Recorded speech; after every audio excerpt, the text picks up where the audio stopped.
This is why you need to hear the story of a young soldier in 1914. From dreams to devastation, let's dive into his journey. Meet Alex, a hopeful young man from a quaint European village.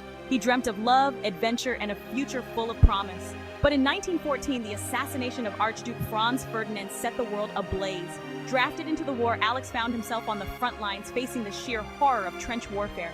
The ear-splitting explosions, the stench of mud and blood, the relentless fear of death.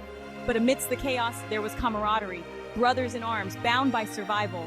Back home, families were torn apart, clinging to the hope of their loved ones' return. The propaganda painted glory, but the reality was sacrifice and sorrow. Alex faced a moral crossroads, questioning the justifications of this brutal conflict. Could he follow orders that clashed with his conscience? The war had turned his innocence into a haunting memory. From hope to horror, Alex's journey reminds us of the human cost of war and the enduring flicker of hope. Because even in the darkest trenches, the spirit to dream never dies.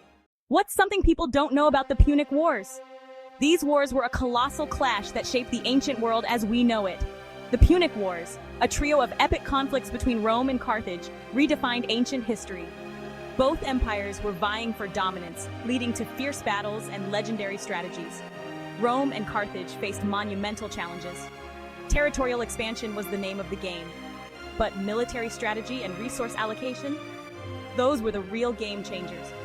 Enter Hannibal, the Carthaginian general with a knack for the dramatic. Think war elephants crossing the Alps.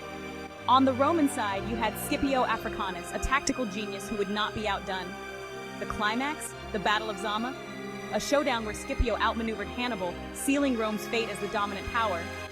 The Punic Wars didn't just end there, they left an indelible mark on the Mediterranean world. Rome's victory paved the way for its empire to flourish. Got thoughts on the Punic Wars? Drop them in the comments. And don't miss our video on the rise of the Roman Empire. Why did 80% of Hannibal's elephants not make it to Italy? Let's find out in this epic 60-second breakdown. It all starts with Rome and Carthage, the two biggest frenemies of the ancient world. After getting whooped in the First Punic War, Carthage was out for revenge. Enter Hannibal, the guy who thought, hey, let's take war elephants over snowy mountains. Spoiler alert, it didn't go smoothly. Hannibal's journey was epic but brutal.